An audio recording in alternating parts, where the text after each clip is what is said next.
Hello, everyone, and welcome to another edition of Wednesday Night Shooting. I am Tonya Rodgers here with Andrew M. Swift. Hey, kids.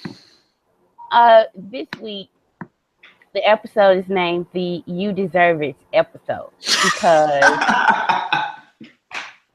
it's not for the reasons you may think.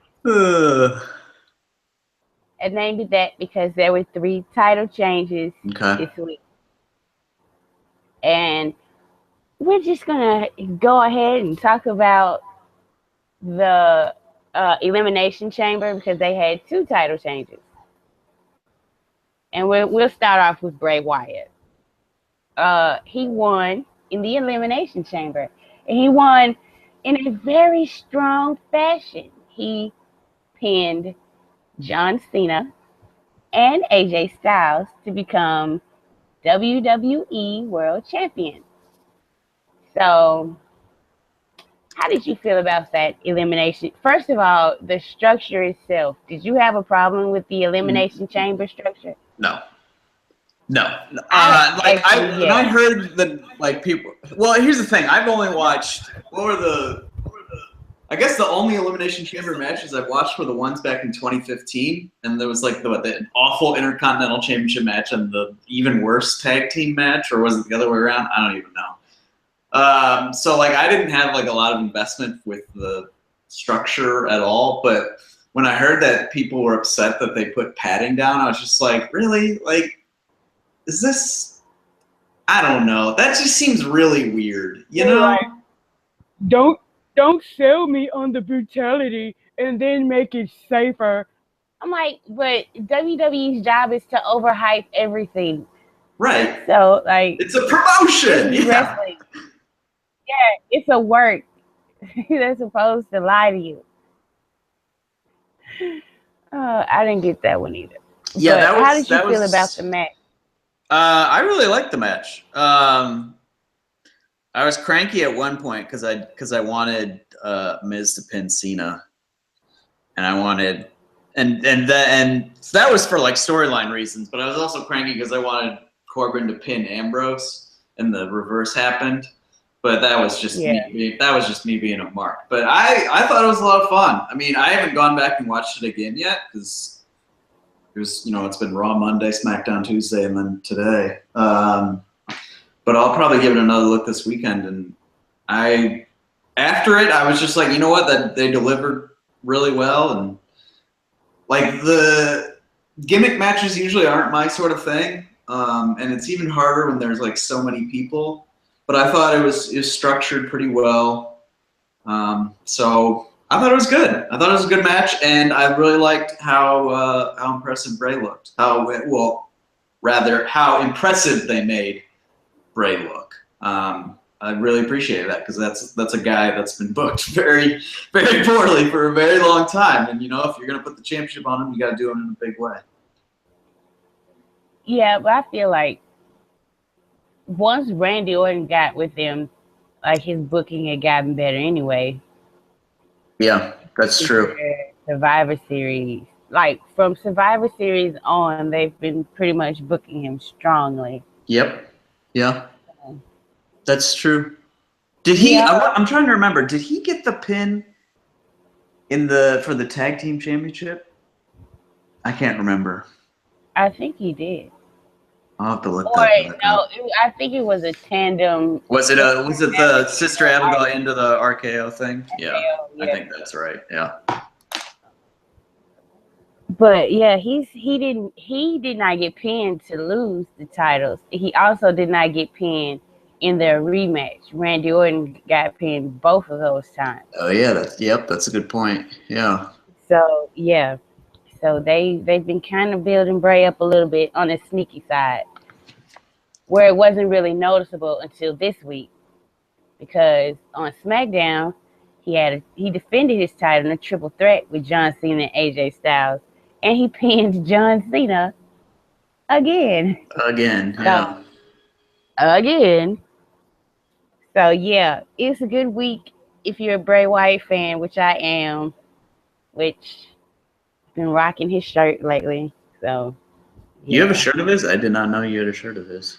Yes, I got like his very first shirt, and it's kind of butt ugly, but I still like it because it's Bray shirt. So yes, the women on both Raw and SmackDown, they both have new champions. We go going from blonde heels to very very lovable, likable baby faces. Elimination Chamber. Naomi shocked a lot of people, even me. Like I saw the betting odds, but I was like, yeah, she's gonna win by DQ or Yeah, something. I had the same thought. Yeah. No way. But no, Naomi actually is the SmackDown Women's Champion, and as a longtime fan of hers, I'm very proud of this. And another reason why I named the show "You Deserve It" because I did not expect her to get those chants.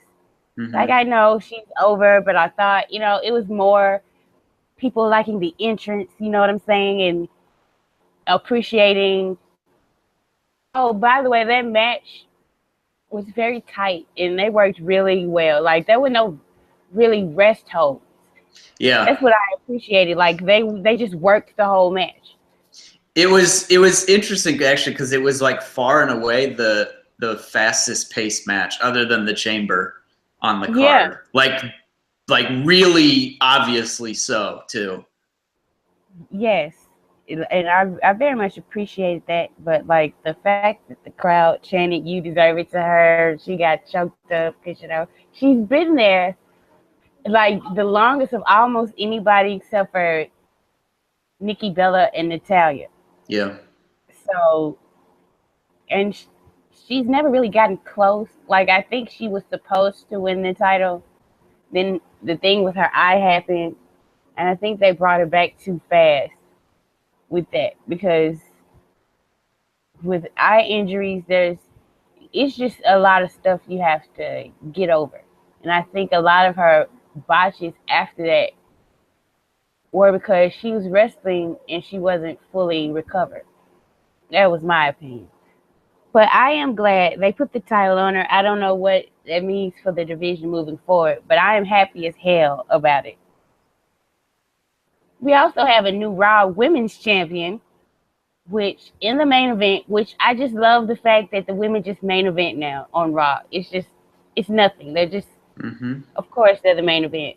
I can appreciate that. Bailey beat Charlotte with Sasha Banks' help.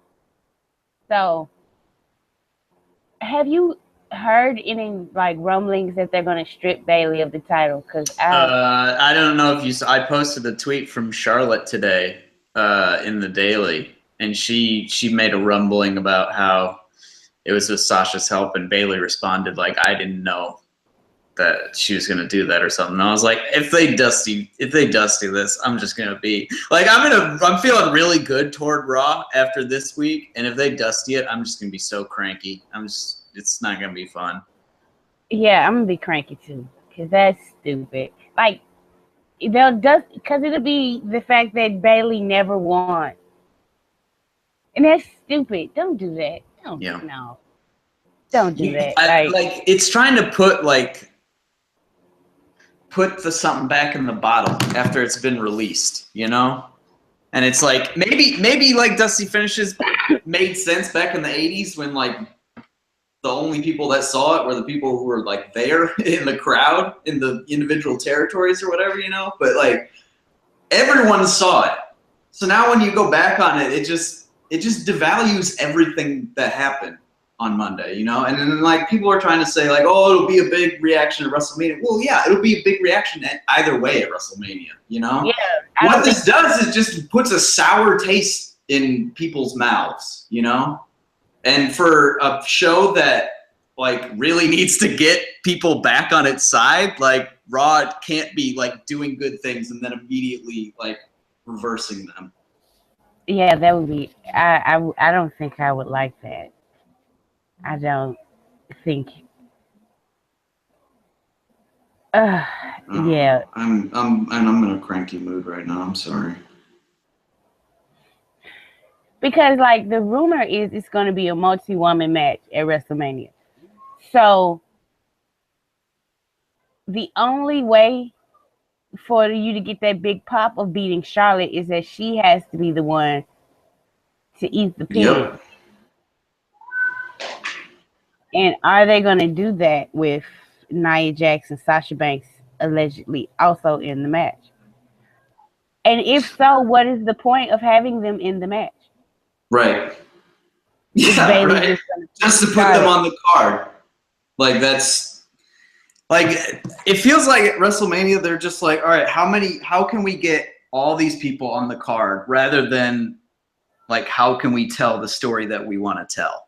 Yeah. And like they're kind of damned, you know, one way if they do or the other way if they don't. Like if they don't put Sasha on the card or in like a pre-show match or whatever, people will bitch or whatever. But that's the thing, like you could build another story. Like, I mean, back when there was like very vague rumblings about like Sasha Steph or whatever, people were in for that, you know, like that would have been a really hot program.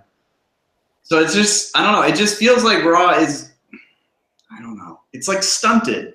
It's just not expansive. It's all very, I don't know what the way to best to explain it. Like I put it in my SmackDown review. I said like the SmackDown universe is like very well lived in and feels like organic, and like Raw just doesn't, like at all. And it's when you do these sorts of things where it's just like, if I'm sitting here in Northwest DC and can be like, oh, they're doing this just so they can get people on the card, that's a bad sign. Like, that's a really bad sign, you know? Yeah. Yeah.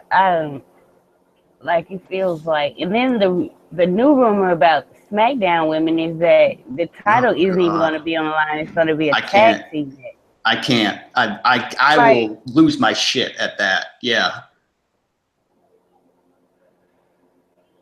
I don't know about that one either. Like, it seems like the big plans they have are big plans for the men, and then let's see how many women we can get on the card. Yep. Which is like, come on, guys, you can make a story out of it. Right. You know, you don't have to be so obvious about it. But like, I don't even think. See, I think the natural story they're telling calls for another triple threat with the Raw Women's Championship. But they don't want to do another triple threat because they had a triple threat last year. Yeah. With Charlotte and Sasha, and all you're doing is putting Bayley in Becky. Yep.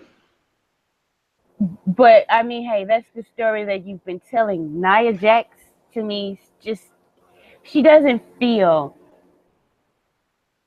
like Braun Strowman feels. Like Braun feels like he's beating down the doors to the main event. Right. Like at a certain point, you're not going to be able to deny it, and Nia just doesn't. Nia feels like a plot device. Mm-hmm. She's there for somebody else's story. She doesn't really have her own story. Yeah. So it's just getting her on the card because we want her on the card, and ooh, she has a new WrestleMania outfit or some shit. I don't know. Oh yeah. But yeah, back. What else exciting or interesting happened on Elimination Chamber? Because SmackDown pay-per-views, like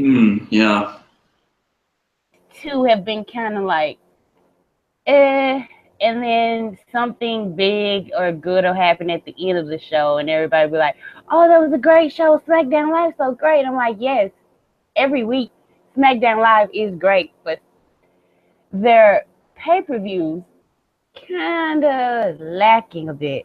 And I think a big amount of that is because all the main event guys are pretty much just main event guys. Like the Intercontinental Championship feels like a secondary main event belt. Yeah. Card belt. So and their tag team ultimately isn't the mid card. I do appreciate they have 3 women's matches. Like I did like that, and Yeah. I liked all 3, even though Nikki Bella and Natalya wasn't like an all-out brawl for what the story told. Now I think when they like commentary was trying to sell Yeah. the story of the match, but the story of the match doesn't match up with the build, so I can kind of get how people are disappointed with that.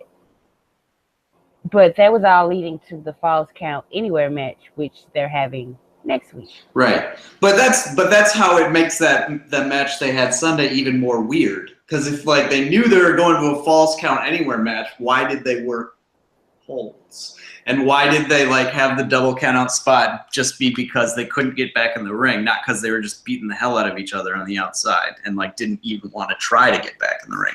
So like it was like like I said, out of context, like it was pretty good. I really liked Nikki's like grappling. Like I was a big fan of it, like for sure. It was just like when you go into a match expecting one thing and get something totally not that, it even if the thing you get is like good or decent or whatever, you know, it's not going to hit home correctly. And I feel like it did that for a lot of people, including myself. That would be like when Chris Jericho and Kevin Owens finally meet at WrestleMania. They spend like they have a 15-minute match with nothing but like wrestling, grappling, and submission. It's like, wait a minute, hold on, this is supposed to be personal. So I get where the complaints are coming from, but I still thought it was solid work, especially from Nikki. Natalya with her taunts, I just cannot. Right. You just need to not. Like, can you not talk during your match? Just be quiet. You wrestle. Like, seriously. It's horrible. Horrible. I wanted to talk for a minute about the tag team division on the main roster. And this situation where, and it was really highlighted, especially on SmackDown, when they decided to do this tag team turmoil. First of all, it was weird as hell to me that, like, you're trying to put Alpha over, but the team that got the most shine in the match was Heath Slater and Rhino. Like, the match was really good. The crowd was on fire when they were out there. The crowd was down for them running the whole gauntlet and winning the titles again. The crowd would have had no issues with that. But, you know, of course, they were taken out by the Usos, and that put heat on the Usos. Okay, great. But you would assume, because the Usos are the heel team, the only heel team with any credibility on SmackDown, you would assume they would be like the final showdown with American Alpha. No, it was the Ascension. like, okay, some people were like, well, I thought the Ascension had a chance to win, and I was like, who are you? Yeah, right? I didn't. No way. Like, the Usos literally could have taken a sledgehammer to the back of Gable and Jordan's heads, and I still would have been like, good Lord.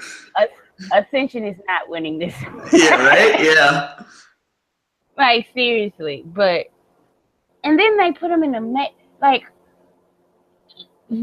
I don't think the way that you try to build up the Ascension is to put them against your champions and have your champions beat them. Especially after your champions just got dogged out and beat up right before they faced them. I don't think that did Ascension any favors. Certainly didn't do American Alpha any favors. Like, if this is a team that, like, you don't even have to draw a number for us. We want to be out first. And then you don't put them out first. Yeah. Like, I guess they were, like, worried that if they faced Slater and Rhino, that would hurt them. But I don't know. I don't know. I mean, I don't know. I don't think it would have hurt them anymore. I think the crowd would have been disappointed if they had to beat them. But like, just put that out as the first matchup. Have those two face each other, and let it be hot, and let American Alpha beat them. So by the time they go through the other tag teams, the crowd would have forgotten about them beating Slater and Rhino and would just be invested in seeing them beat these bad guys. Mm-hmm.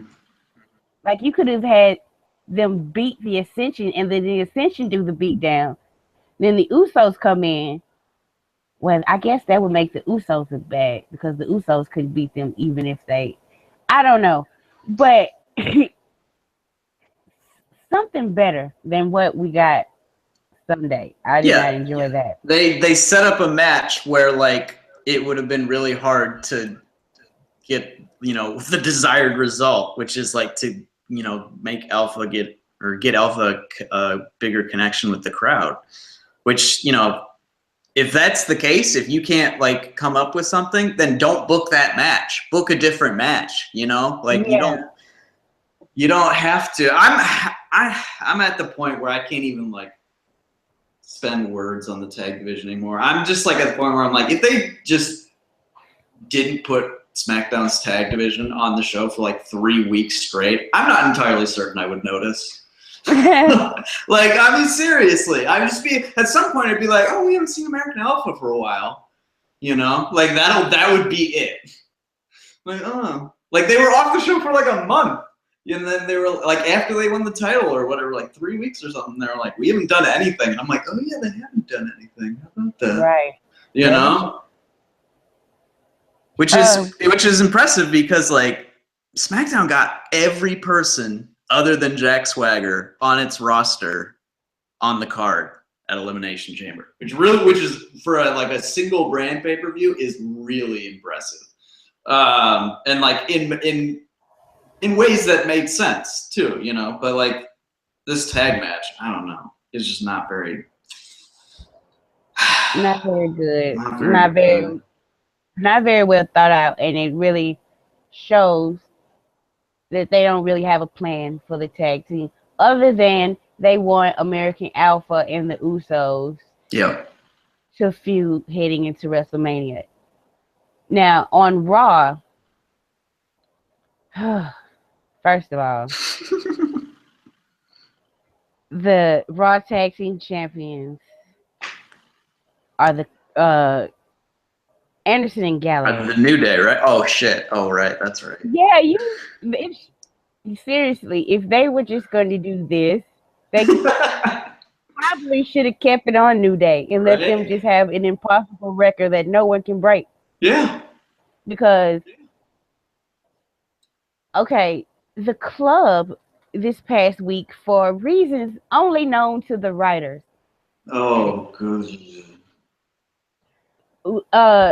So I think it was last week that I said that I don't like Anderson and Gallows in my review. I said they're not for me.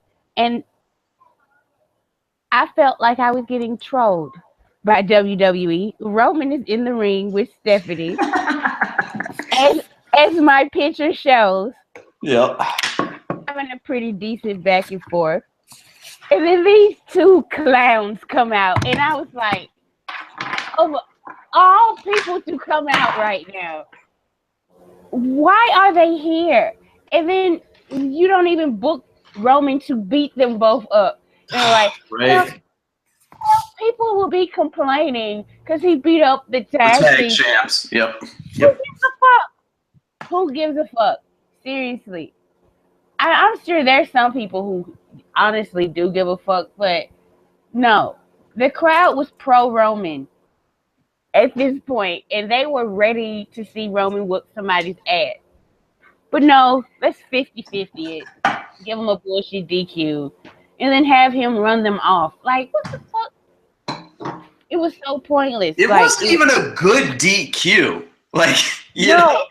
Like, if it was, like, Strowman that came in and, like, did shit, even after Steph was like, we got to keep you away from Strowman, and he was just like, fuck it, I'm going to go down there anyway, and then they just, like, brawled out or whatever, like, I've been way better than, like, just, all right, I'm trying to remember how it ended. Was it just the two of them just, like, beating on him in the ring, and they issued a DQ because they were in the ring together too long? Yeah, because, Holy shit, that is bad.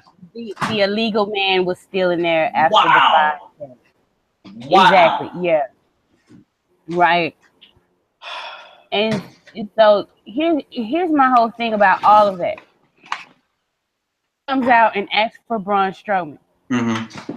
Stephanie says, under the guise of, I care about your well-being.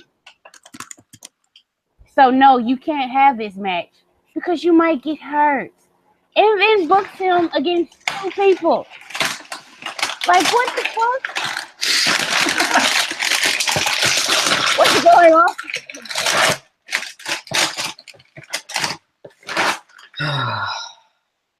Again, it's another case of where, like, if you can't figure out a good way to get out of this match, don't make the match. Don't even, like, that was one of the lowest points of Raw. Yeah, that was a bummer because I thought Roman was pretty decent on the mic too, and like, oh God, whoever's been writing for him, right, much better. It fits his persona much better to say, I don't give a fuck what anybody thinks about me. I'm here to fight people. Yeah, that's the best way to do it, and they've been low key doing that for a minute now, and it's really working for me. I think it's working for a bunch of people, but Roman Reigns is a shitty promo, whatever.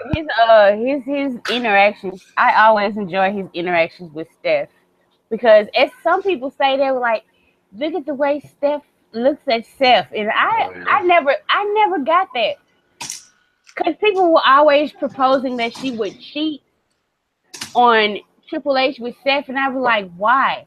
You look at her type. Now look at Seth Rollins. No, like, she likes them tall and with a lot of muscles and, like, badass. Seth Rollins is not badass. Also, that's another thing. They're, for some reason, trying to sell me on the fact that Triple H is afraid of Seth Rollins. Right? It's so laughably funny. Why the fuck would he be scared of Seth Rollins? Of all people, Seth Rollins is who he's afraid of. That's why he called Joe. It was more, to me, it came off as, look, you little twerp. I'm trying to actually, like, I got my ass handed to me by Roman Reigns.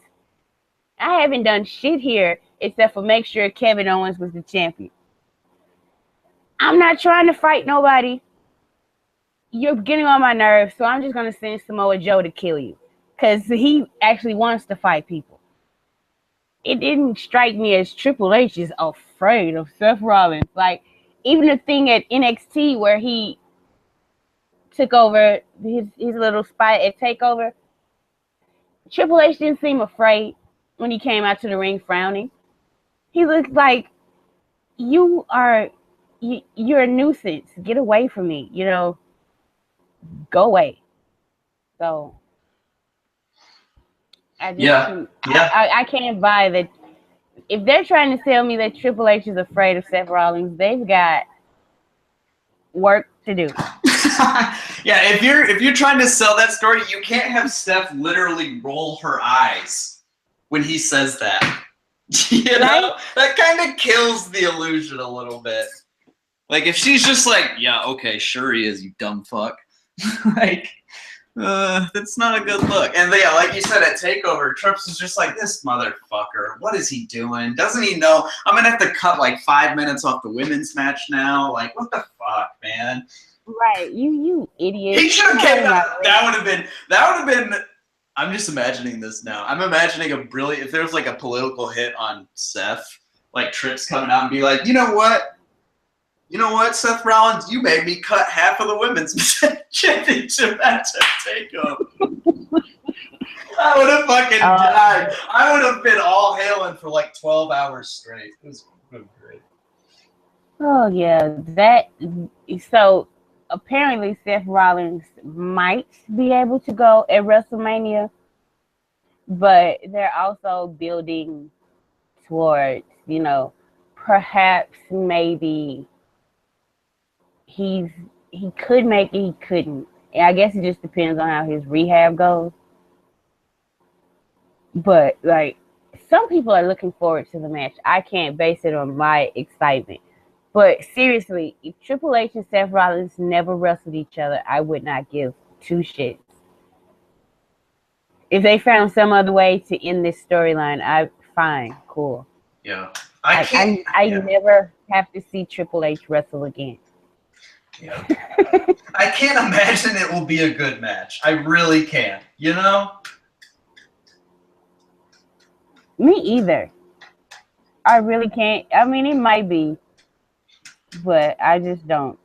Like, I mean, Seth's work is like best when he's going like 1,000 miles an hour, like just work rate shit. Like that's the best that Seth can bring, which is, it's not great, but like it can be fun.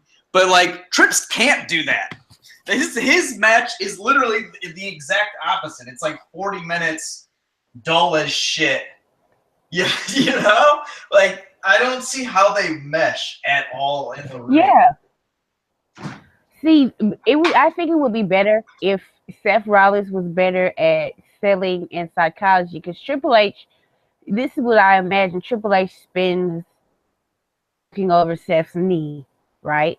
Because, he got his knee injured, so of course, Cerebral Assassin spends all his time, like his heat segment is like 10 minutes of just working Seth Rollins' leg over relentlessly. And then when it's time for Seth to get on his comeback, he's going to be flipping and flopping and running all around the ring like his knee was never touched. Yeah. So, yeah, I don't know. Hopefully they will pull something off if they do have that match. Because, like, if I have to see it, I hope it's good. Like, I'm not rooting for anything to be bad. But, like, jeez. Okay. Let's talk about Raw and how that was a really good show. So good. It was so good. Okay. The Festival of Friendship. Oh boy. Am I a shitty person for loving the beatdown? Like, does that make me a bad person? A little bit. Oh shit. Okay. Because I was like, once I saw Kevin Owens, because he sold it from the moment he came out. For like sure. If you paid attention to Kevin Owens from the beginning, you would be like, he doesn't seem really into this. Like, even walking to the ring with Jericho, he was like, this is the stupidest shit I've ever been a part of. But it seemed like he was humoring him. And then all his responses to the gifts further, like, put in my mind that, hey, he's not into this. Yeah. So then Jericho, which I think was a complete shoot after Gilbert comes out and KO beats Gilbert up, and he gets pissed and he was like, I wasn't expecting this. I thought you had a plan and call Goldberg out here and we'll jump him or something like that. Like, what the hell is all of this? And then Jericho gets all sentimental and emotional, and he drops the act completely, and he's just speaking from the heart. I was like, those are Chris Jericho's honest to God feelings about working with this man, and it was so sweet. And then they hugged, and I was like, well, maybe, they're not going to do what I thought they were going to do in the beginning. And then when KO said, oh, I got you a gift too, I was like, oh, fuck.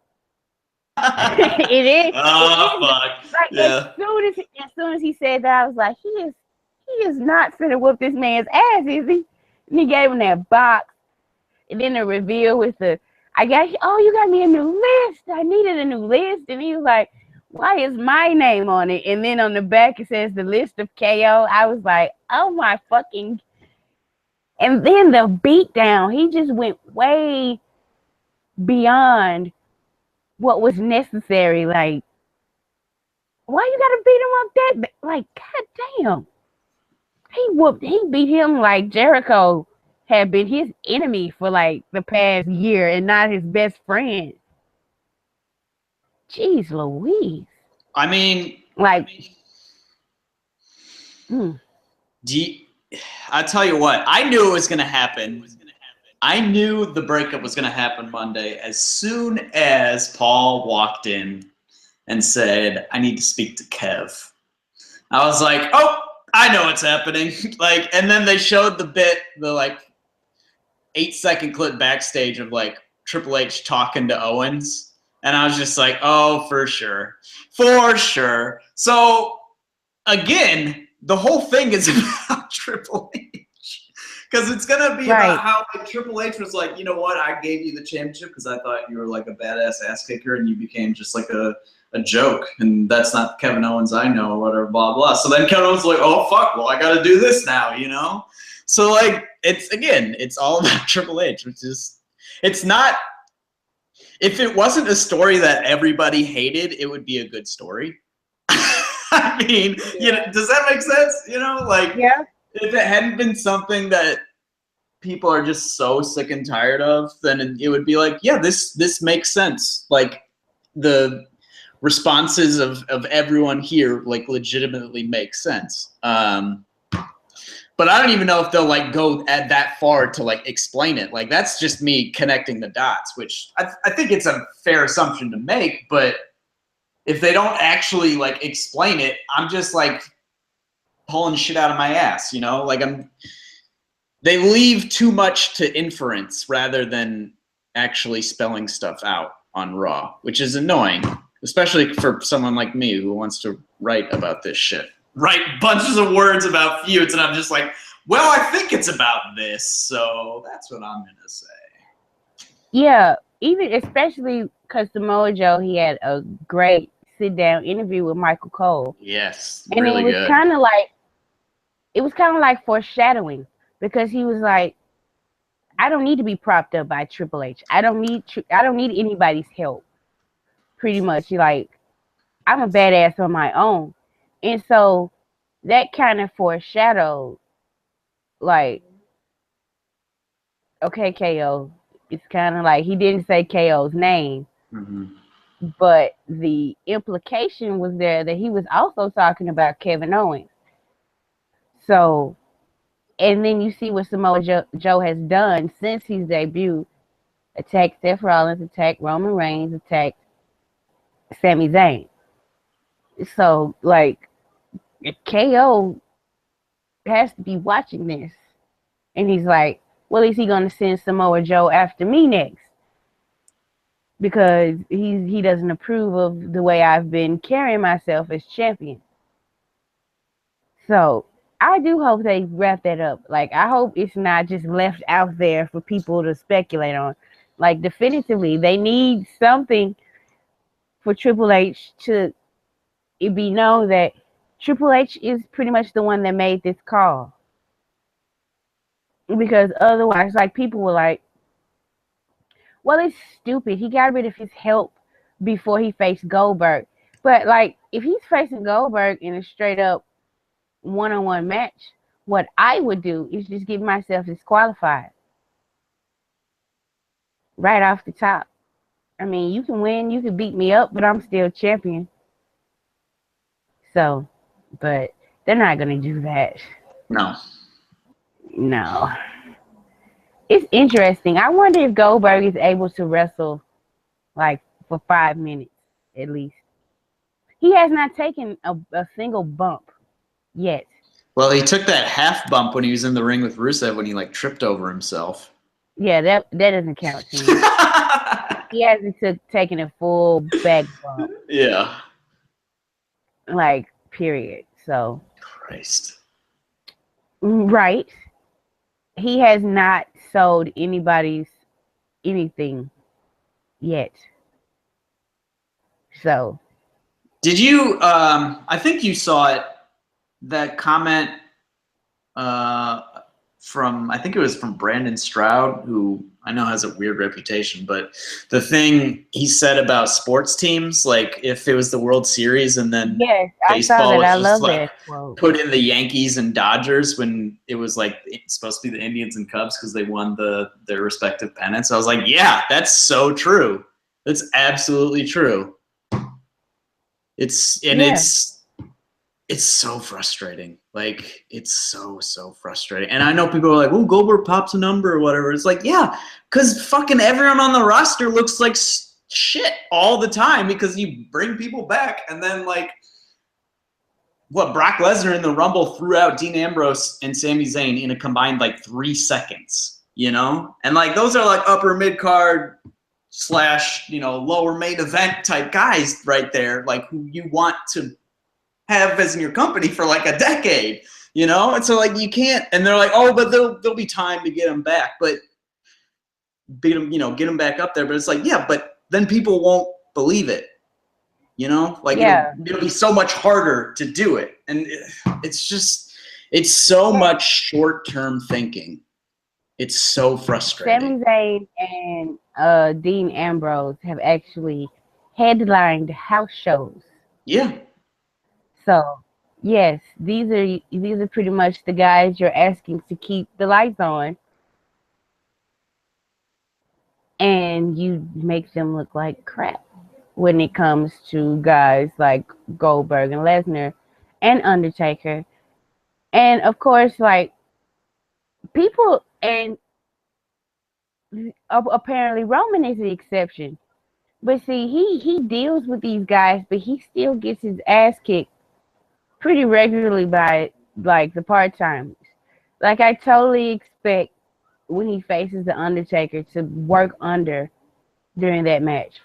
Totally expect Undertaker to be in the heel position during that match. Because he's the Undertaker. He's supposed to. You know. It's at the same time, like Kevin Owens and Jericho, that was a great segment. It was like one of the best segments.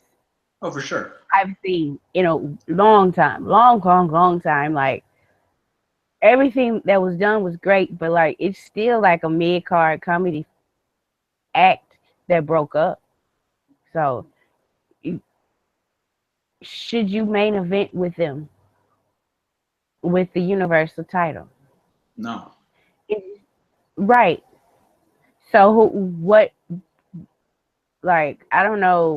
What's the main event? Well, at that point, then we have to go back and be like, well, let's rewrite the last 6 months of television on both brands, you know? I would... shit, I was just about to say I'd made the mixed tag. I swear, though, you could build it to be, like, legitimate. Like, if maybe it's about spectacle, John Cena's still your biggest star. Nikki's got all that crossover appeal from all the reality show, and people love her. Miz has been arguably your best performer in your company. Maurice is great. Man, that could be so much fun. Like, that could be a legit main event. I'm not even kidding.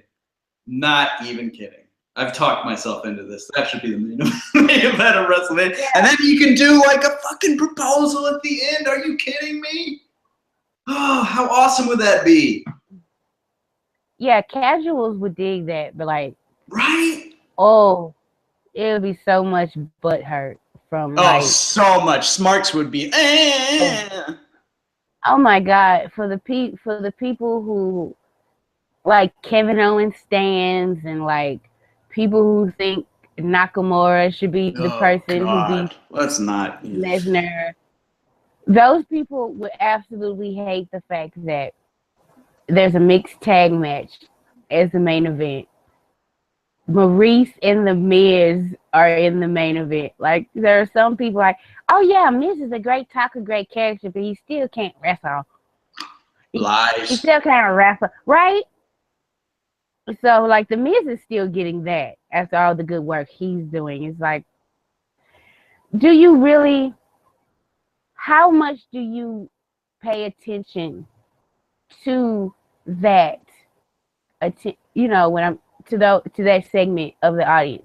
The segment of the audience that will buy tickets knowing that Roman Reigns is on the card, knowing that he's in the main event, but you bought your ticket, you bought it after the fact, and you're just like, well, WWE is going to be stubborn, and it's my job to tell them that we don't want this guy.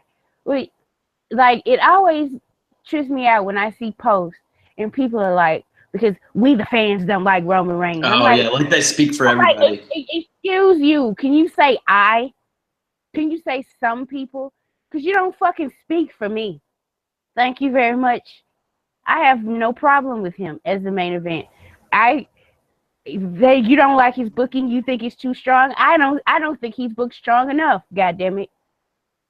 I think he should beat everybody's ass, except for a select few guys. And it should be hard as hell to beat them. I don't have a problem that he kicks out of everything, because that's his gimmick. And like, it makes sense if you go from like how Samoans have been built in wrestling, period.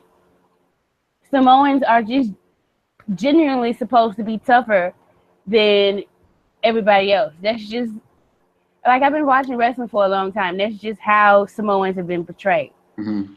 They're tougher. They're tougher than you.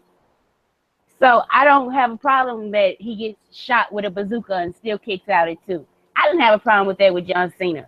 Like, because I've been watching WWE for a long ass time. That's what they do with their main event faces.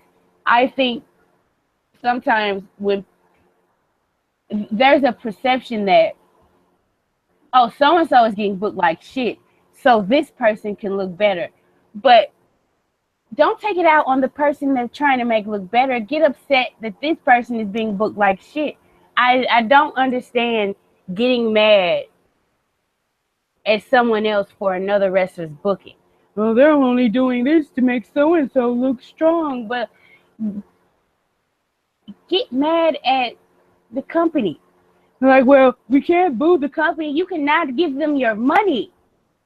Like, if this guy is that frustrated, he's not going anywhere. Like, we're not booing him. We're booing the booking. Bullshit. You only boo when he comes out. Like, there's some other stupid ass booking that it doesn't get met with nearly as much disdain as Roman Reigns does. Like, when Charlotte won at Hell in a Cell, the crowd didn't boo. They were just like, what? like if you hate Charlotte that much, why are you saying woo with her? Why? Right? Oh my God. Man. You hate her booking, and she's a heel, and she doesn't get nearly that much boo. So no, it's personal.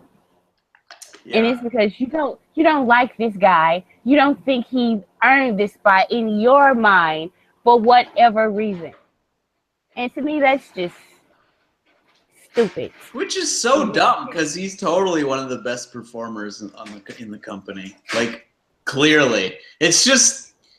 He does the same moves over and over. All he does is Superman spear. I'm so over people talking about moveset. There was some person... I don't know what thread it was, talking about how Bayley ain't shit because her moveset ain't shit or whatever. First of all, it's not even true. Second of all, if you're trying to tell me Bayley's a bad wrestler, you don't know what you're watching. You don't know what wrestling is if you're trying to tell me Bayley's a bad wrestler. You should just go and watch indies where all they do is moves and there's no story. WWE, like, I think a lot of people seriously they watch wrestling matches for the spots, and they don't watch it for this physical story that they tell in a match. Like, that's really how matches are booked in the WWE. They tell stories and people's characters. You don't have to just build character through talking. Matches build a lot of character as well. Yep. That's why people don't like Roman Reigns, because the story in his matches is you're literally going to have to kill him to beat him. And people don't like that. Other people should be built accordingly. There should be a lot of guys that you literally have to kill to beat. AJ Styles is the same way. You have to literally kill him to beat he him. kicks out of everything. Yeah. Yes. But it's okay because he was on the Indies and right. Yeah, if you just want spots, go to California and watch PWG with her. Like, fuck it.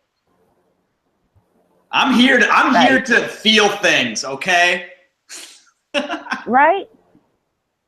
I'm here to get worked and to get my emotions played with. I am here for emotional manipulation, guys. Right, exactly. I am here for things that make me be like, God damn it, I gotta stay up until 4 a.m. writing about love, what love means, you know? Not this young buck super kick bullshit.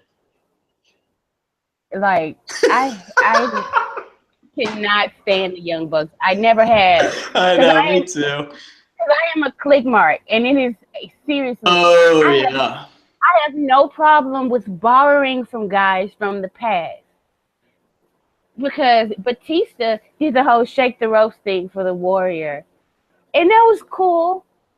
But he didn't like wear Warrior face paint and run down to the ring and talk about loading up the jet with fuel or whatever the fuck Warrior used to talk about. Like, he wasn't a total Warrior ripoff. He just took one thing. The Young Bucks, like, they stole all of the Click shit, and I don't care if the Click is cool with it. They can't, like, yeah, they're keeping us alive, man. Yeah, they're keeping us alive. Keeping you guys alive because people realize you guys were actually, like, it was cool when you guys did it. They look like they just look like a bunch of marks who couldn't find their own gimmick to me. And because I don't watch that regular, well, you don't understand. I'm like, I totally don't. I totally do not get why they had to rip off everything from the Click. No, I do not. I don't get it. I really don't. And then, like, Kevin Nash, he was talking about ECW. And he was like, this dude would go through a chair and somebody gets set on fire and the finish is like a roll-up or something like that. Like, I watched a Young Buck match and they will do like 5 to 10 sequences where the move looks like the finish. And you're like, holy shit. And they kick out of all of it. Like, all of the moves look like finishers. And you're just like, just pick a finish already. God damn. Like, no. No. That's why I readily prefer WWE style, because, like, a lot of the kick out finisher spam in WWE, you can kind of tell, oh, no. He's only taking one AA. He's definitely going to kick out of this. And then, like, the second AA, you're like, maybe he kicked out. He kicked out. Oh, yeah, the match is still going. And then you take the third one, you like, oh, shit, he's not going to kick out. Holy shit, he kicked out of 3 AAs. Yeah. Like, it's a different. I don't know. I prefer to my matches that I don't get regularly when I watch indie wrestling. It just seems more like an exhibition. Maybe that's because, like, I don't follow and I don't really know the characters and what. Just people who praise the indie stuff, like, I don't know. That's like most indie wrestlers that get signed to WWE and they have so much hype. I'm like, yeah, I'll praise them once they start working and I actually see what they do. Like, you will not trick me into liking this person just because he was big on the indies. No. Not at all. Oh, jeez. What else was even on Raw? I don't even remember. Braun Mark Henry. That was fun. That was fun because Braun showed he can get a little psychology with it. He can actually work a heat segment. He doesn't just go in there and squash people. So That was good to see because usually he just mows down everybody, and he didn't mow down Mark Henry. He beat his ass, but it took some doing. Yeah. Took some work, and I appreciated that. I kind of get what they were going for with Roman taking on two guys because he's taking on Braun, and Braun can beat up four guys at once. But just like the execution was very poor, very, very poor. And then like poor Roman, keeps stepping up to Braun, keeps getting his ass whooped, keeps getting like I appreciate that. I don't want him to get the better of Braun in the build up to their match, period. Like if every week it ends where Roman goes up against Braun and Braun just smacks him down, cool. Cause like what gave me hope that this match is gonna be fire is when Roman came and he gave him the two Superman punches, then he goes to spear and Braun cuts him off and hits the power slam. I was like,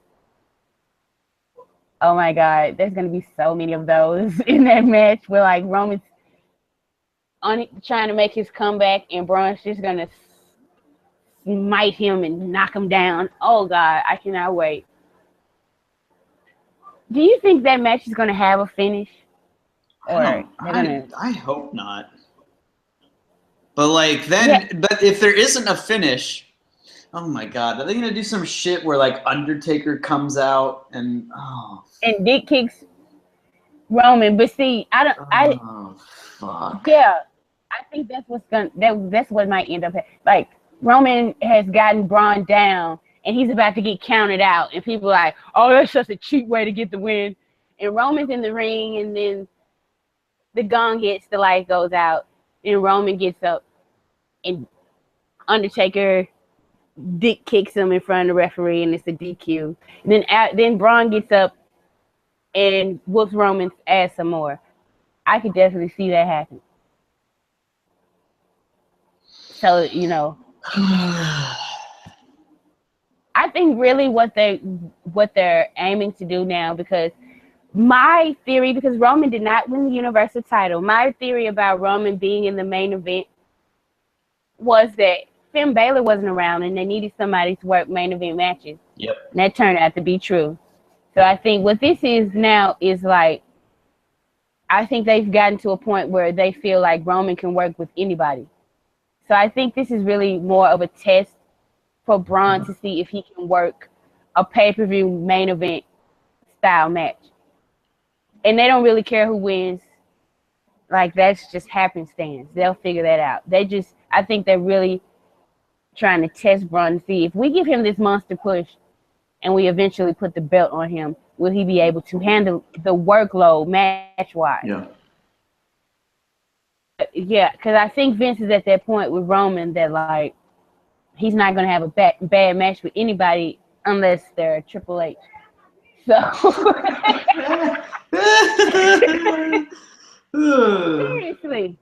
seriously. But yeah, I think that what I really hope happens is that, like, I just hope Braun goes on a tear after WrestleMania. Like, and I don't hope whoever, Goldberg or Brock, whoever comes out of WrestleMania with the title, if that's where they're going.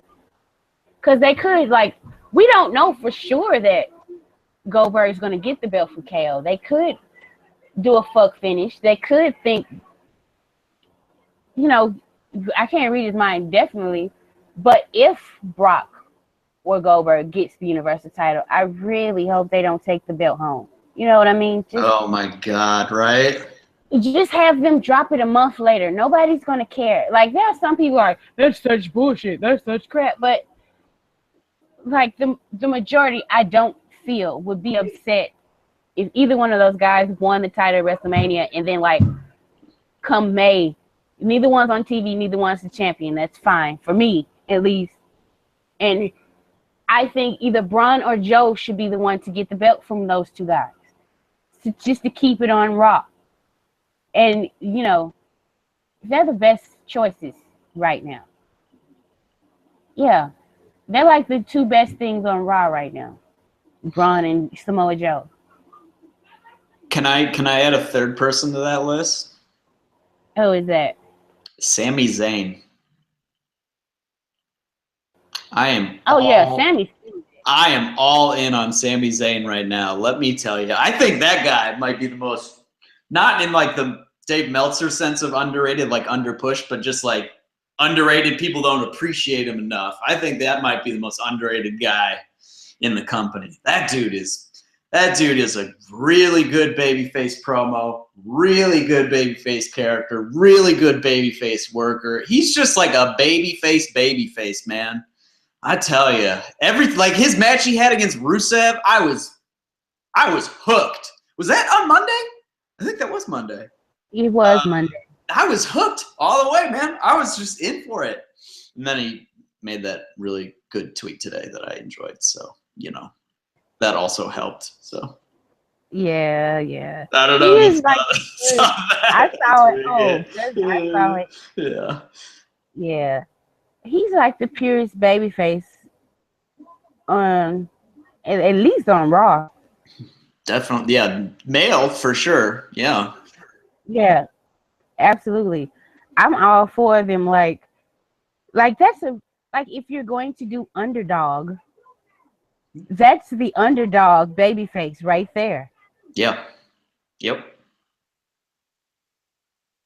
Just build like a long-term slow build with him like getting knocked down, getting back up again, getting knocked down, getting back up, like you did it before in NXT and it worked like a fucking charm. And it's not like this guy can't deliver main event matches. We've seen that time and time again. These series of matches with Owens last year always got over big, including the one in Battleground, which got over really big. I was losing my shit for that. And if you go back and watch that match, like at the beginning, it was kind of like people were like, I don't know what was before it, but people were a little tired. The crowd was a little tired. Bailey. They got the, oh yeah, well Bailey blew everyone out.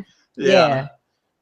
But it wasn't right after that. There was a couple of things like in between. But crowd had not recovered yet from that surprise. Shit, I was on Twitter for like the first 4 matches of that shit.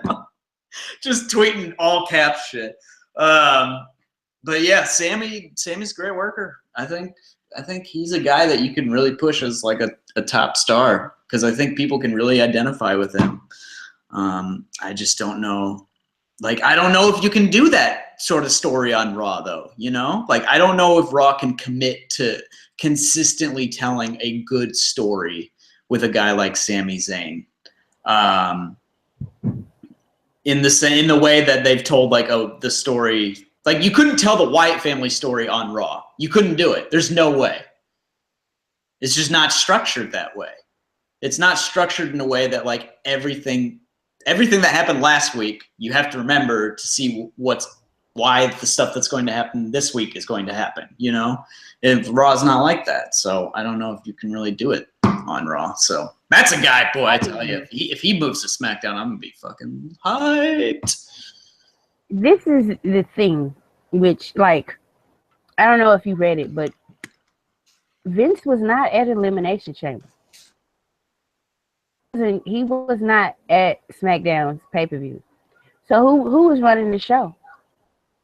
Paul. Had to be Paul, right? Right.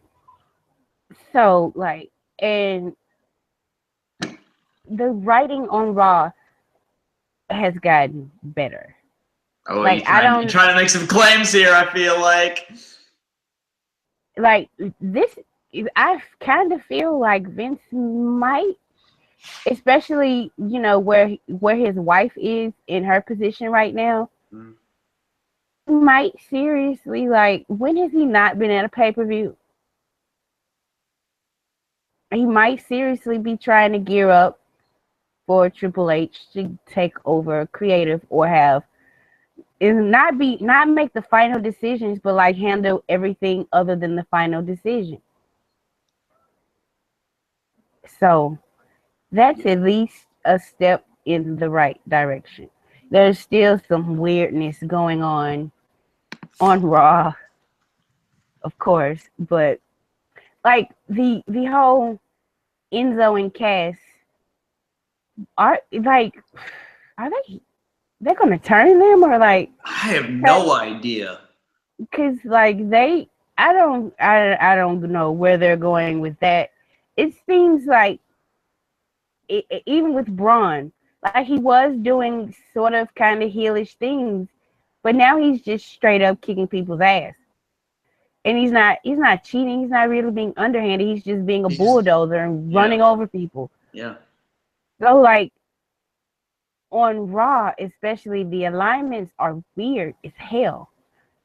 To where they're just like, we're just gonna tell this story and let you decide who to cheer for. And it's also actually happening in with the Wyatt story too. Yep. Like we'll just tell our story and you decide who you want to cheer. We're just gonna present it as it is, and there's not gonna be this grand manipulation to try to get one person over the other person. Like it's a lot of Triple H booking in there from NXT that's crept onto the main roster. More so on SmackDown than Raw, but Right. Yeah, I think it's that's sorry, go ahead. I think it's more because they found a team on SmackDown that really clicks and really gels and really knows what they're doing.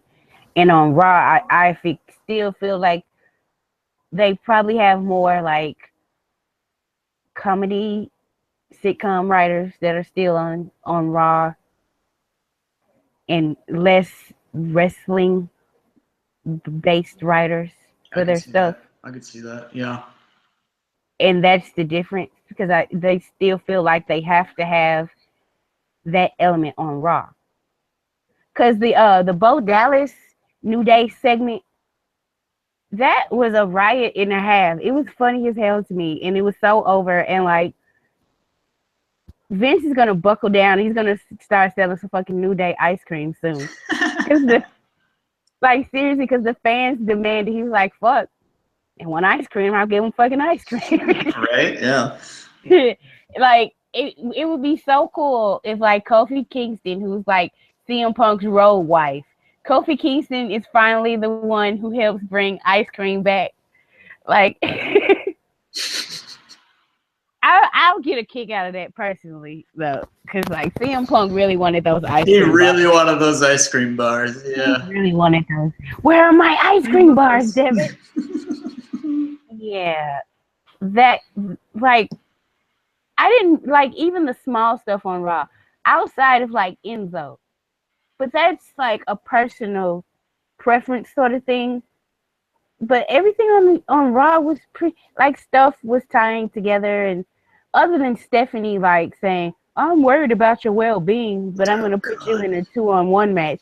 Other than that, everything on the show pretty much flowed well and makes sense. Like I said, like Stephanie and Foley both could have missed that entire show.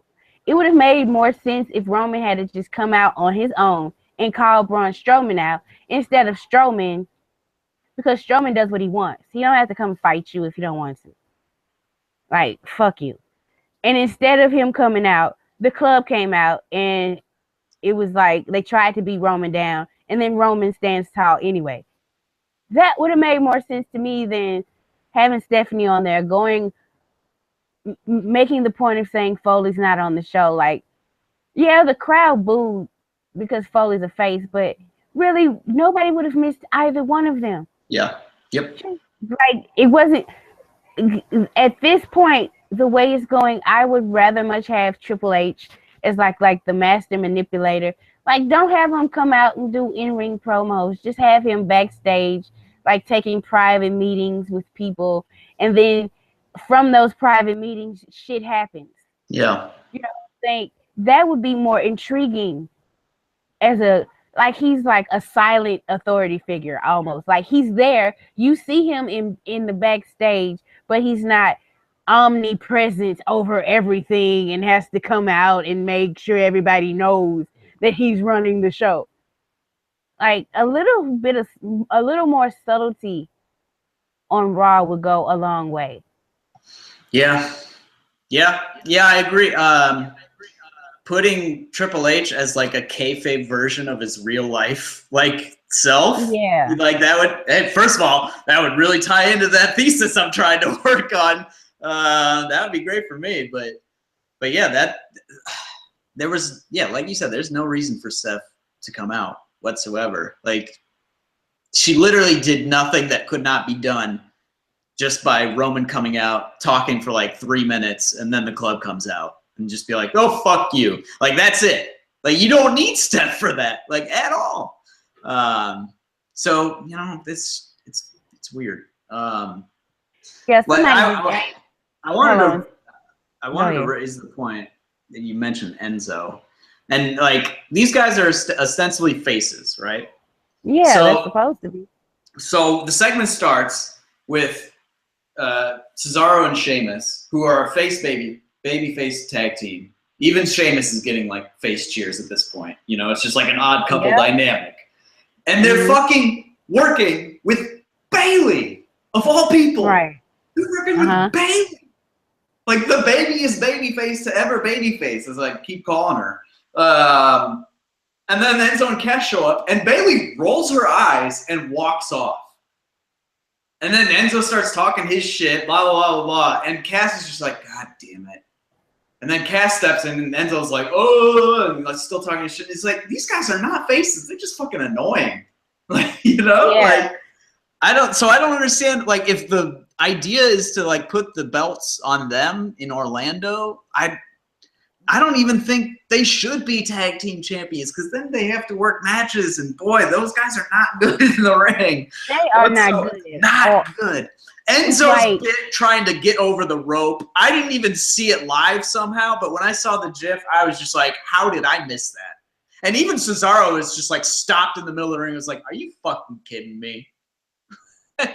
Like Cesaro of all people was like, you've got to be shitting me, man. Yeah, Enzo's not good, and Cass isn't even any better. No, he's not very good either. Yeah, he's just like doo doo doo doo doo doo doo doo. That's when he runs the ropes. That's what I hear. Doo doo doo doo doo doo. He's like, no, for like a big man, he's like, He works. He's smaller than he is. Like I said that to you after I saw him in person. Like he's a big dude, and then he just comes across a lot smaller. Right. Maybe that's why Carmella is with the big hog, because he's packing. He's packing more than Big Cass. Big Hog is bigger than Big Cass, is what I'm hearing.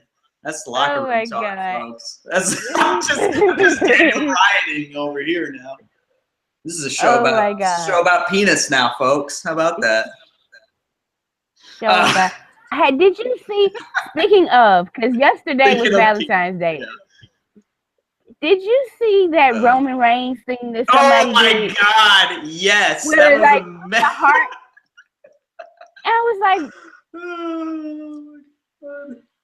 Like, Jesus, come on now. That's a married man.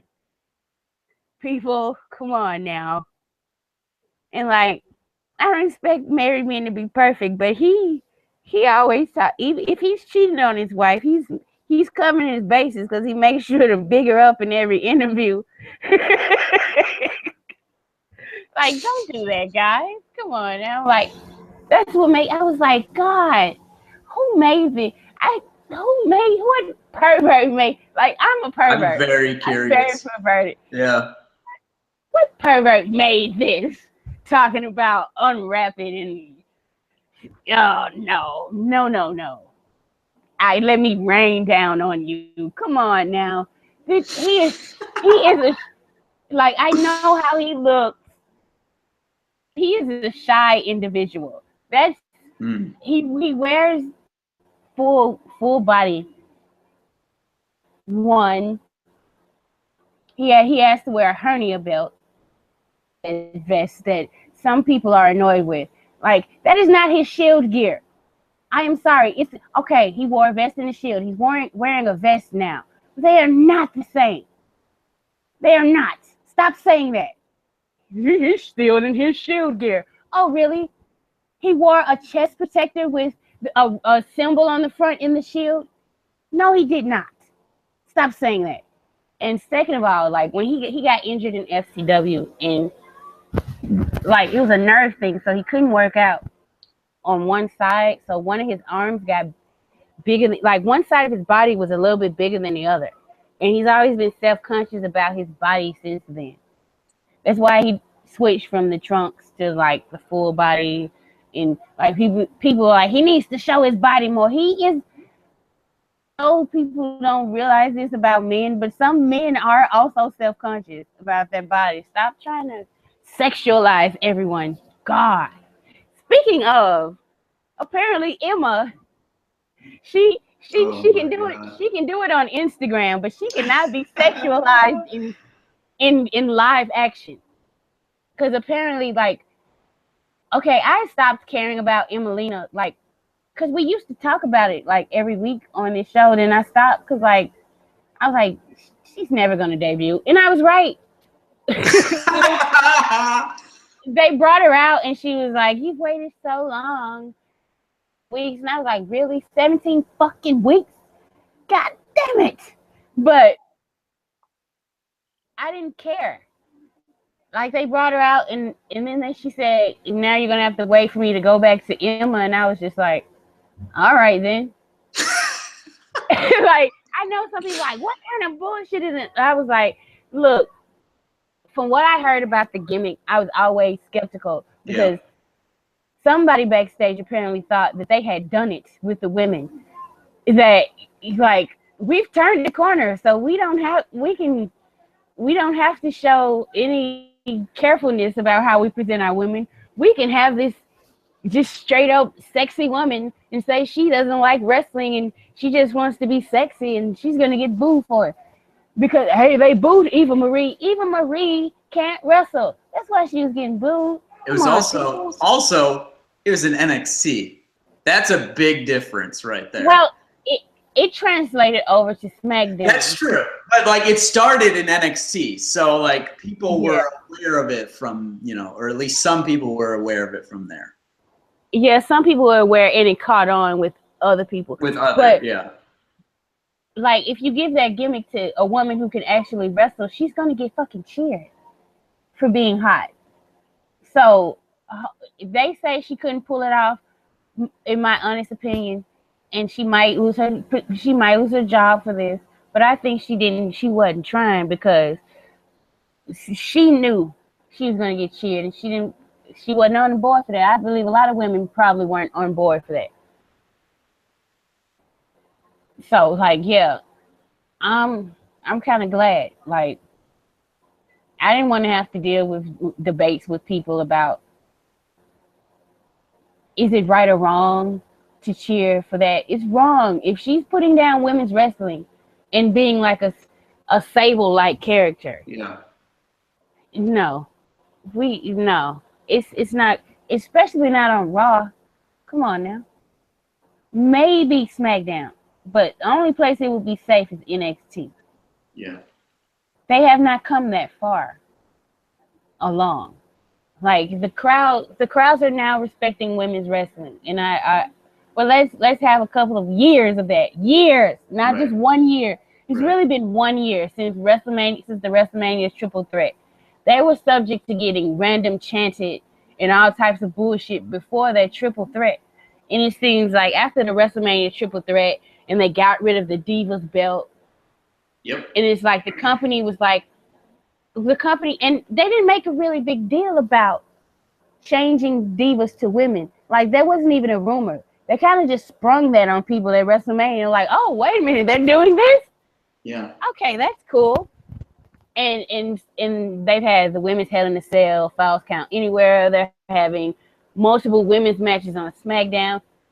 Used to it. Let's make it a little bit more normalized before we even dare touch Attitude Era style booking for any woman on their roster. So, for whatever reason, I am glad they killed the Emelina gimmick. I'm so glad. Yeah, me too. I just, like you said, it may very well cost her job, which is a shame because she's a fantastic worker. And I think an underrated character too. Like I her matches are, I think she's like, I'll say the third or maybe fourth best worker in the division, like as like in the company. Well, shit, there's Asuka. Okay, fifth maybe, like fourth or fifth best female worker in the company, and there's some really good female workers in this company.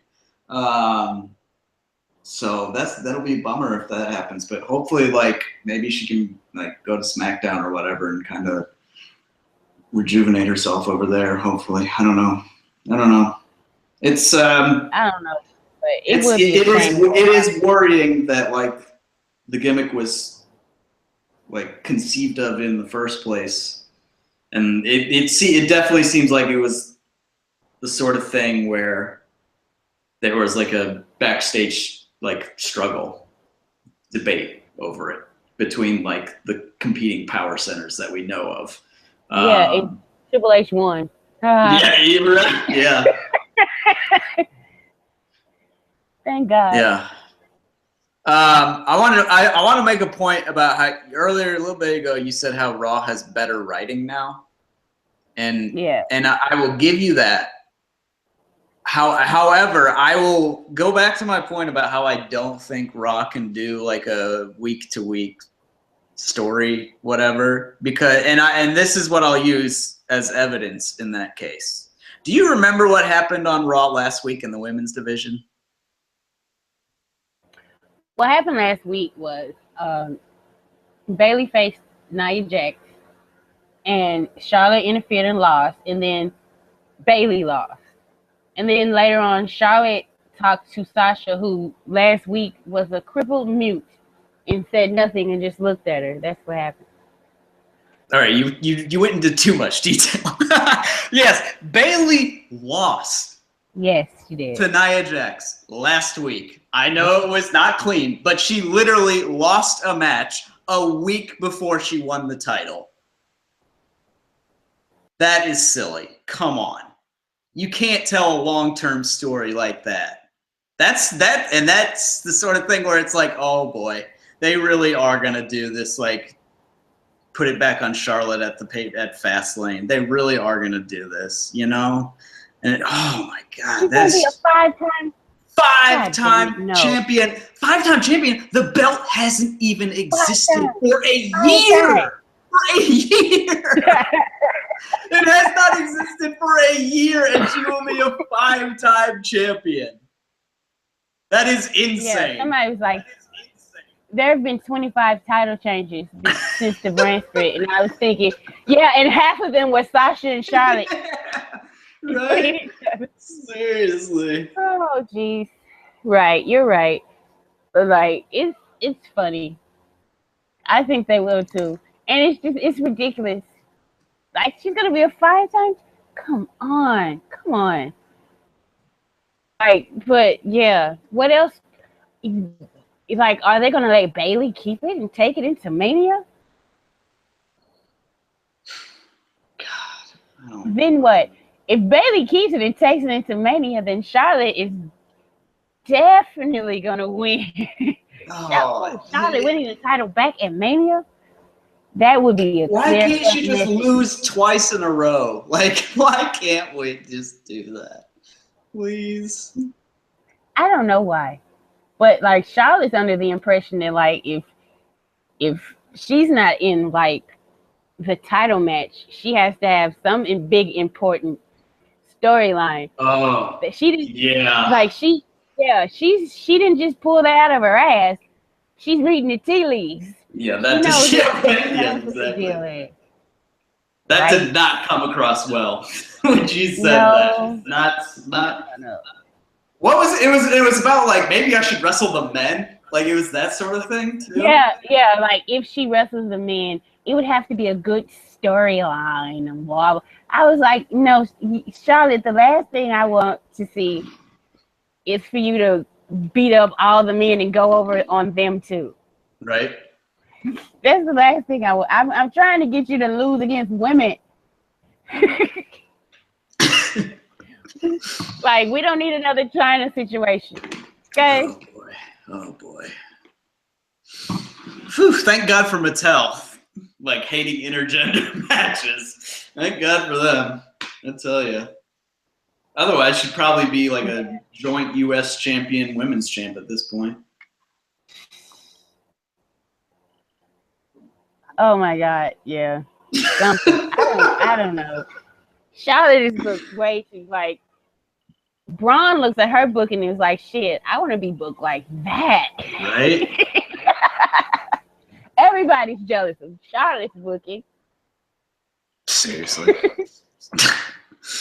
Oh, man. Like, John Cena look at he's like, shit, can y'all book me a little bit more like Charlotte? Like, I had my title. I lost it after 2 weeks. Right?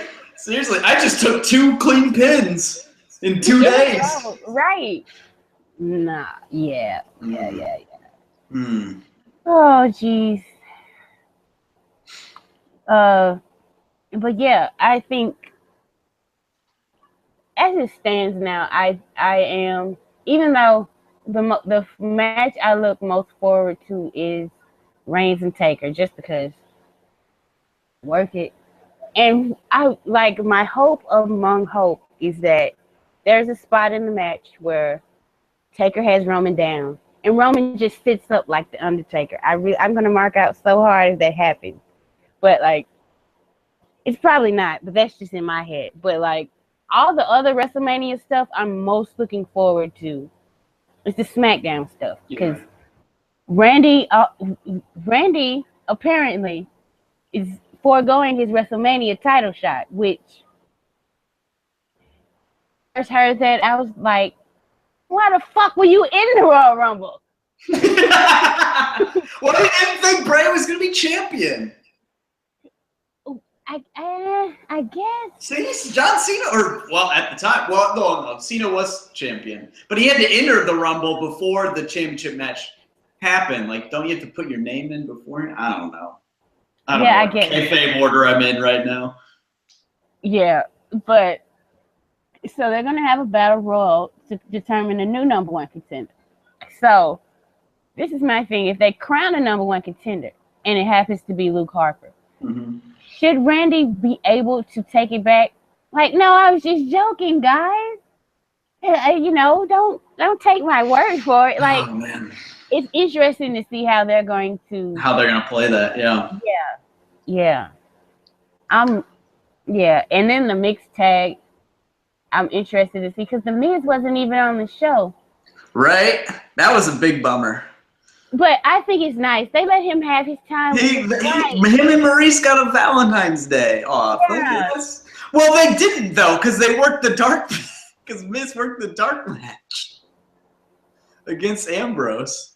Yeah, but I'm saying in kayfabe. In kayfabe, yeah. Kayfabe, they were off celebrating their love somewhere. Oh, that would be great if they had like a vignette next week. Right, they really should. Why the Miz wasn't, yeah. They really should. Show them celebrating their love. And unlike, Miz says, unlike John Cena, I married Maurice. Woo! Yeah. Oh my God. Shots fired. Yeah. I want this badly now. I think Maurice is going to interfere in the Falls Count Anywhere match, and Natalia's going to win. Oh boy. See, I think. Oh boy. Oh, yeah. Now that you said it. Nikki's not thinking about that interaction where the baby powder got spilled on her. So people are going to say, well, this started for baby powder, but yeah, it started that way because Maurice is very petty. Yeah. But Maurice's pettiness is what's going to escalate it because she's going to push her husband to go after John Cena. She doesn't like them. They're not like, they're a couple, and she has to attack everybody because Maurice, she's just petty like that. She stands by her man. They have a great.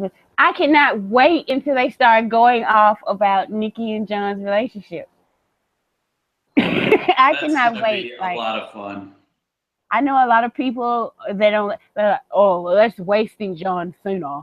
He should be there to put somebody over. Like, I don't make those decisions.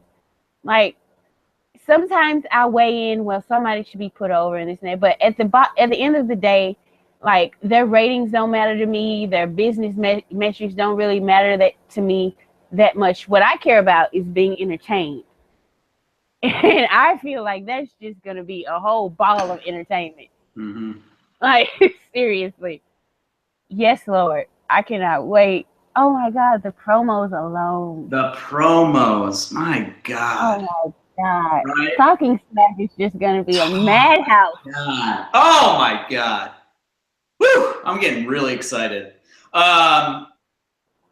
Something we haven't mentioned from SmackDown. I tell you what. I am very interested to see what happens between Mickie James and Becky Lynch. I am very interested to see where this goes now, because the look Becky gave her, first of all, the look she gave her, I was swooning so hard. I was like, oh, you're the cutest motherfucker ever. I was like, holy shit. But man, that look of just being like, okay, I see. Let's play. We'll play now. Like, I was like, oh yeah, let's do this. This is gonna be a fun story going forward. And I loved Mickie, the whole bit. Like, I was watching, I was like, oh, this is clearly a work. Or whatever. And then, like, camera went in, and her and Danilo were talking in the corner, and she's like, I think I separated my shoulder. And I was like, that seems like a weird thing to say, like, as a work, you know? That seems like an odd sort of thing to, like, say. But I should have known, because they, like, moved in closer, so of course they would hear that line. And then the Mick kick, and the look on Danilo's face, he's just like, are you fucking kidding me? Right. And then he didn't want to count. And he didn't want to count, and she's like, count! I was just like, I'm all in for this. The whole bit. I've watched that, like, clip a bunch, because that was a lot of fun. That story could be, and then again, this is another, like, story that, boy, I tell you, like, going into the show last night, I was like, I don't want them to run this match. I don't want them to announce the match, that they're going to run the match beforehand or whatever. But, which is like a gripe, you know, like, I want them to, like, get to a point where the match would make sense again, instead of just being like, oh, we're going to run the match, you know, just go ahead and saying it. But, boy, I tell you, after the end, I was like, I don't care how this match came about, because I'm just hooked going forward, you know? So, like, you don't even have to be, you don't have to be perfect by any means. Like, SmackDown is not at all perfect in, like, keeping internal consistency and everything. It's just pretty good at it. It's not nowhere, like, perfect. Like, things don't always align at all. You know, it's pro wrestling. There's going to be some shit that doesn't make sense, you know? But, man, whew, that story going forward, that should be a hoot. I'm really looking forward to it. Yeah. On that note, you reminded me of what somebody else said. Like, we're too positive. Come on, guys. Right. And I'm like, if you give a show a 9.5 out of 10, that means it's almost perfect. Let me tell you, I've seen a lot of movies, TV shows, heard a lot of music in my 32 years. I've never seen a perfect movie, never seen a perfect TV show, never heard the perfect song. Those things don't exist. A review is not factual. I am not a fucking expert. I am a fan. So if you're reading my stuff expecting expert analyses, you're not going to get it. You're going to get a fan's reaction to what they're watching. Point blank, period. So, is there anything else you want to talk about or cover before we get on up out of here? I did like when Orton was like, I'm not going to face you. I was just like, well, that's weird. You know, I was like I was excited about it. I was like, that's weird. But I loved how immediately on Talking Smack, like, Renee's like, Daniel Bryan's off doing, like, GM shit. And then he came on the show and he's like, well, we just talked and I decided. I like that sort of thing makes the show feel like a real universe, you know? Yeah. Like, something happened, they're like, oh, fuck, like, we got to scramble here, you know? Like, what's going on? Instead of just being, like, on a like, a random Monday night. Sorry to take a shot at Raw, but it's like when it seems like they haven't booked a show, like they're just like, oh, this is gonna be the main event. Thank you for like doing this, you know, for me. Like this is like they had a plan and then something threw a wrench in it, so they had to like adjust, you know, on the fly, like that sort of thing. Like I really loved when Brian came on Talking Smack and was like, yeah, we're gonna have a battle royal, and I was like, oh shit. I was like, this is real. Like, you know, like I was like, oh, I was not, because I was expecting it to be like a thing where Orton would be like, I'm not gonna face you, and then like 5 weeks from now be like, oh, it's like I'm gonna face you, you know. But like if there's a new #1 contender crown, like then it's gonna be an interplay on a whole different level. So I really like how they did that. There's precedent for something else to happen. What? Because in 1999, I saw this. Yeah, I saw this written. Yeah. Yeah, and so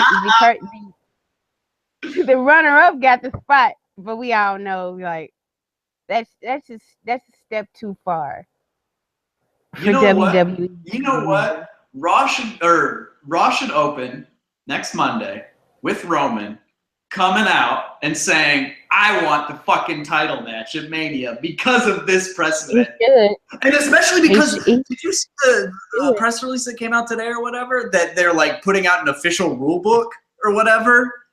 Like, yeah, they should fucking reference that. That would be, boy, I really hope this happens. That would be a heel move. That would be a heel move. So I don't care. I don't give a shit, man. I'm all in for that.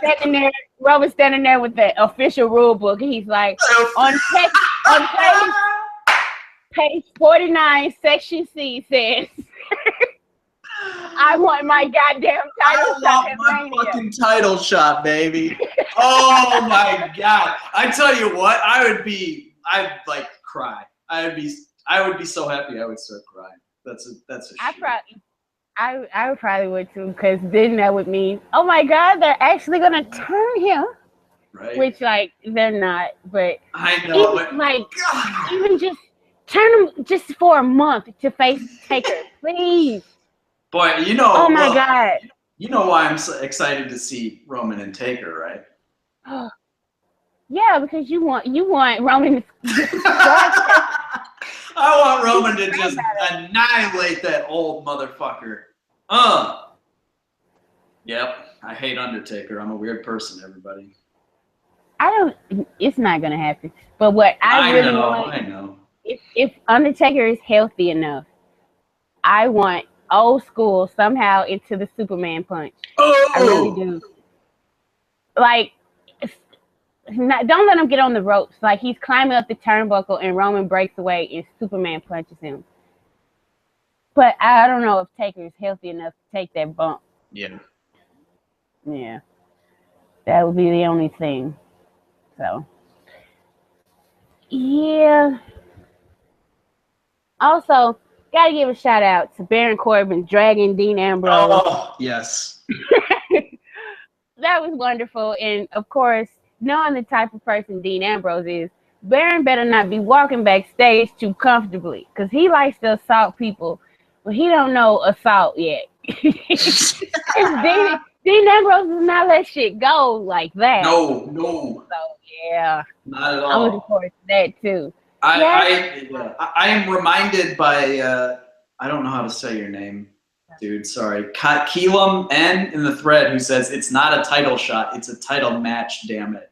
So I'd like to correct myself. It's a title match, which actually I did do that in my review. I specifically wrote title match. I remember doing that, and I don't think anybody caught it, but there was a little Easter egg in there for you. Yeah, Vince is crazy. Vince is crazy. It's fucking crazy. The more he can give control over to Paul, who seems a little bit less crazy. Less crazy. Yeah.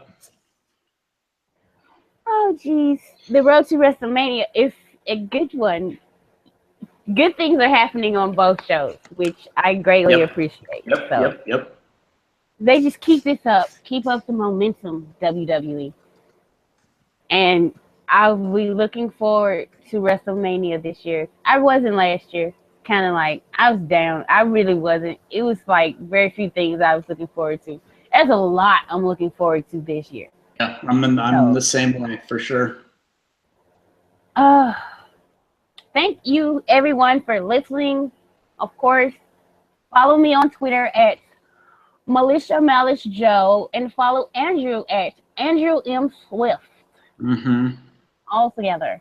Like, subscribe, all that good stuff. If you haven't read my Bailey article from yesterday, go read that. Thank you. Yes, read it. It's so good. It's awesome. And, you know, just keep being you, people.